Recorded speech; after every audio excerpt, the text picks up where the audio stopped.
ভাজা মাছটা সবসময় টকটকে লাল করে করতে হয়। টকটকে লাল করলে নাকি খাবার রুচিটা বাড়ে। এই কথাটা আমার বাচ্চার বাবা বলে, কারণ কম ভাজা মাছ খেতেই চায় না, সবসময় কড়া ভাজি করতে হবে। একেবারেই করকরে। শুধু তো ওর রুচির কথা বলেছি, আমারও কিন্তু একই। ভালো লাগে মাছের ভাজিটা সবসময় যাতে সুন্দর হয়, আর এইভাবে হচ্ছে আমার আজকের দিন চলা। হ্যালো এভরিওয়ান, প্রত্যেককে তপ্পকবি চ্যানেল থেকে শুভেচ্ছা, ভালোবাসা আর স্বাগতম দিয়ে আজকে আমি আমার ব্লগ ভিডিও শুরু করলাম।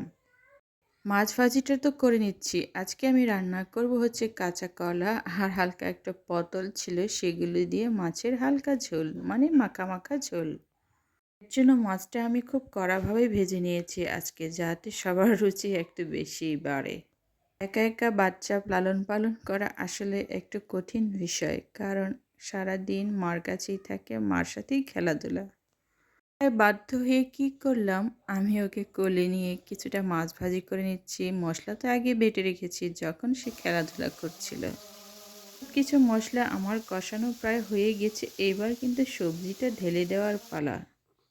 যেগুলো আমি ভালো করে ধুয়ে পরিষ্কার করে রেখেছিলাম, এখন হচ্ছে সব কিছু এখন আরাম করে সুন্দরভাবে কষিয়ে নেব। ভালোভাবে কষাকষি হয়ে গেলে তারপর না টেস্ট বাড়ে সবজির, রান্নার সব টেস্ট বাড়ে। রান্নার টেস্ট বাড়ার জন্য সবসময় প্রয়োজন মশলাটা ভালো করে কষিয়ে নেওয়া। আমার সবজি প্রায় কষানো শেষ, এখন আমি পানি দিব একটু আধটু। পানিটা দিয়ে আবার হালকা কষাবো। এভাবেই না আমি রান্না করি, তা না হলে টেস্ট হবে কেমন করে? টেস্ট বৃদ্ধি করার জন্য অবশ্যই রান্নার টেস্টটা আগে করে নেওয়া প্রয়োজন। সব জায়গাতেই দেখবেন সবসময় সুস্বাদু টেস্টি খাবার সবাই খেতে চায়, আমারও কিন্তু খেতে ইচ্ছে করে। এবার পানিটা দিয়ে দিলাম, আর আমি আমার বাকিটুকু কাজ করার জন্য আমি আমার বেসিনে চলে গেলাম, কারণ রান্নার পাশাপাশি ঘরের কাজগুলো, মানে বাকি থাকা কাজগুলো একেবারে পরিষ্কার করে ফেলি। হয় কি, আমার প্রিয় টুকটুকি যখন খেলাধুলা করে তখন আমার কাজগুলো এক এক করে আমি একবারই করে নিই, কারণ পরবর্তীতে টুকটুকিকে আমি আমার প্রিয় সময়টা দিতে পারি। এভাবে সবগুলো আমার ধোয়া প্রায় শেষ।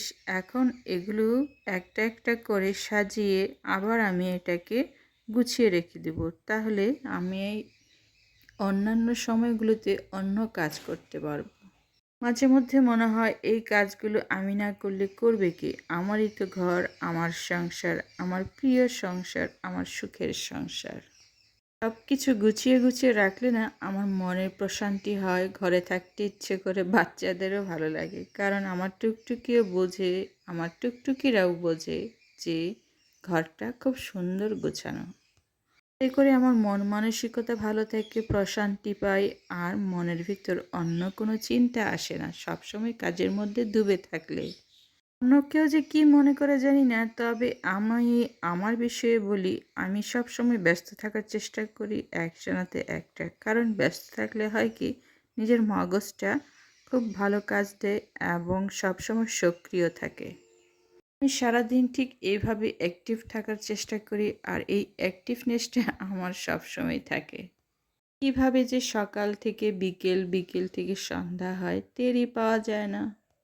বিছানাগুলো পরিষ্কার করার পর নিচের ফ্লোরগুলো পরিষ্কার করা খুবই সহজ হয়। আগে বিছানাটা পরিষ্কার না করলে, ফ্লোরটা আগে করলে হয় কি, কাজে এলোমেলো হয়ে যায়, বিছানার ময়লাটা নিচে এসে পড়ে, আর আমি সুন্দর করে খাটের নিচ ওপর সব কিছু গুছিয়ে গুছিয়ে পরিষ্কার করতে পারি। এটা হচ্ছে আমার দৈনন্দিন কাজ, কারণ দৈনন্দিন কাজ সবসময় অ্যাক্টিভ থাকা মানে আমি আমার জীবনের গতি ঠিক রাখা, আমার রুটিন, আমার শিডিউল ঠিক আমার মতো করে। খাটের নিচে, চৌকির নিচে অনেক ময়লাই থাকে, ধুলোবালু। তারপরে আমার টুকটুকিরা আছে, ওরা সাধারণত কত কিছু খেলে এটা ওটা ফেলে দেয়, আর ধুলোবালি থাকেই। প্রতিদিন আমি এগুলো পরিষ্কার করার চেষ্টা করি, আর পরিষ্কার করিও। গুছিয়ে গুছিয়ে সব কিছু পরিষ্কার পরিচ্ছন্ন রাখলে বাচ্চাদেরও রোগ জীবাণু খুব একটা হয় না। আর আমার বাচ্চাদের অসুখ বিসুখ বলতে গেলে হয় না বললেই চলে, এই শুধু একটু ঠান্ডা সর্দি এগুলো মাঝে মধ্যে হয়। তবে আমার বাচ্চাদের পেট খারাপ সাধারণত হয় না বললেই চলে। এই যে আমার ছোট টুকটুকি ছোট থেকে এই পর্যন্ত বড় করেছি, আমি বলতে পারবো তার কোনোদিনও পেট খারাপ হয়নি। কারণ আমি বাচ্চাদের খাবার দাবারে সবসময় টাটকা খাবার দিয়ে থাকি, কোনো বাসি খাবার ওদের জন্য পরিবেশন করি না। আরেকটা জিনিস, ওদের জন্য আমি সবসময় ঘরের খাবার তৈরি করে দিই, বাইরের খাবার আমি অ্যালাউ করি না। কারণ বাইরের খাবার এগুলো জাঙ্ক ফুড ওদের পেটের জন্য খুবই সমস্যার হতে পারে, যার কারণে আমি সবসময় অ্যাক্টিভ থেকে আমি আমার কাজটা, আমি আমার দায়িত্বটা, কর্তব্যটা খুব ভালোভাবে পালন করি। সময় চেষ্টা করে ওদেরকে পরিষ্কার পরিচ্ছন্ন রাখার। কোনো ধুলোবালি তো অবশ্যই খেলবেই, কারণ বাচ্চারা ধুলোবালি না খেললে কি হয়, আর ধুলোবালি খেললে নাকি এনার্জি বাড়ে ওদের আরও বেশি। কিন্তু আমি সবসময় ওদের খাবারের ভিতর সবসময় হাত পরিষ্কার রাখি, আর বাহির থেকে আসার পর সবসময় হাত পা ধুয়ে দেওয়ার চেষ্টা করি। বেসিনটাও বেশ কিছুদিন ধরে কেমন যেন লাগছিল, বারবার পরিষ্কার করছি তারপর মনে হচ্ছিল পরিষ্কার হয়নি, তাই ভাবলাম আজকে বেসিনটা আমি পরিষ্কার করে ফেলি। আর বেসিনটা পরিষ্কার করার জন্য বাচ্চার বাবা অবশ্যই আমাকে ব্রাশ দিয়েছিল, কিন্তু ওই ব্রাশ দিয়ে আমার কেন জানি মন ভরে না। আমি স্ক্র্যাচ দিয়ে পরিষ্কার করি। স্ক্র্যাচ দিয়ে পরিষ্কার করলে হয় কি, ময়লাগুলো একেবারে খুব সহজে পরিষ্কার হয়, আমার সুবিধেও হয়। যারা আমার ভিডিও দেখেন তারা কি কখনো এমন কাজ করেন কিনা জানি না, তবে আমি আমার সুবিধার জন্য এটা বেছে নিয়েছি। এটা রোজের বার্থডের গিফট, অনেক যত্ন করে রেখে দিয়েছি। রোজের ছোট ছোট, তবে এটা আমি মাঝে মধ্যে ব্যবহার করি। আর স্ক্র্যাচটা দিয়ে পরিষ্কার করলে তো খুবই আমার আরাম, মানে খুব সহজেই আমি এটা পরিষ্কার করে নিতে পারি। মেশিনে ছোটোখাটো ছোটো ছোটো ময়লা ছিল, ওগুলো আমি বাইরে ফেলে দিয়ে আসলাম। আর যেই ঘরে ঢুকলাম দেখি আমার টুকটুকি আমাকে হেল্প করবে না তো, আমার কাজ বাড়িয়ে দিচ্ছে। বাচ্চারা নাকি বাবা মাকে দেখে শিখে। আমি যে ঘরটা পরিষ্কার করি, সবসময় ময়লা দেখতে অপছন্দ করি, সেও আমার মতো করে আমার সাথে পরিষ্কার করায় ব্যস্ত। যাই হোক, সে আমাকে দেখছে আর শিখছে কেমন করে পরিষ্কার পরিচ্ছন্ন রাখতে হয়, আর সবসময় কেমন করে অ্যাক্টিভ থাকতে হয়। আমি এখনও গোসল করাইনি, তবে গোসল করাবো কিছুক্ষণ পরে। এইগুলো কাজ করার পরে আমারও ওর সাথে গোসল করে নিতে হবে একসাথে। বাসায় তো আর কেউ নেই, আমরা দুজন সাধারণত আমরা একে অপরকে সাহায্য করি, তবে সবসময় ওই আমার কাজ বাড়িয়ে দেয়। তো করতে এখনো শিখেই নেই, শুধু খেলাধুলা করে, আর ওই মনে করে সব কিছুতেই ওর খেলাধুলা। কিছুদিন আগে আমার ঝাড়ুটা খুবই নরম ছিল, নড়বড়ে ছিল, তবে এই ঝাড়ুটা নিয়ে আসার পর আমার ঘর পরিষ্কার করতে খুবই সহজ হয় এবং আমি আরামভাবে কাজটা করে নিতে পারি। সবশেষে আমি আমার ঘরগুলো অনেক সুন্দর করে পরিষ্কার করতে পেরেছি, আমার খুব ভালো লাগছে। আর যার যার যার জিনিস তার তার জায়গায় রেখে দিতে পেরেছি, সেটা থেকে আনন্দ আর কি আছে। আসলে যেখানেই থাকি না কেন, এটাই হচ্ছে আমার রাজমহল, আমার তাজমহল। আমি সবসময় পরিষ্কার থাকবো, সেটাই হচ্ছে আমার নিয়ত, তার মানে আমার ইচ্ছে।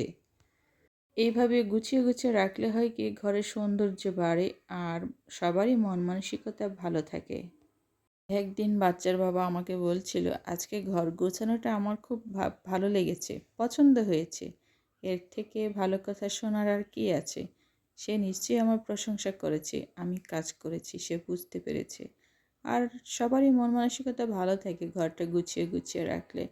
টুকটুকিকে একটু কোলে নিলাম যাতে করে সে আমার সাথে একটু খেলাধুলা করে, কারণ সে অনেকক্ষণ হেঁটে হেঁটে ঘুরে বেড়াচ্ছে। কাজগুলো করতে করতে আমার রান্নাটাও হয়ে গেছে। আমার রান্না মাছ দিয়ে কাঁচা কলা আর পটল ছিল হালকা, ভাতটাও হয়ে গেছে। এবার আমি গোসল টোসল করে একেবারে ফ্রেশ হয়ে গেলাম আর আমার টুকটুকিকে ডাকতে লাগলাম। সে রান্নাঘরে আমার পরিবর্তে অনেক কাজ করছিল, এতটাই কাজে ব্যস্ত সে শুনতে পাচ্ছিল না। আমি বারবার ডাকাডাকি করাতে অবশ্যই সে দেওয়ার চেষ্টা করছে।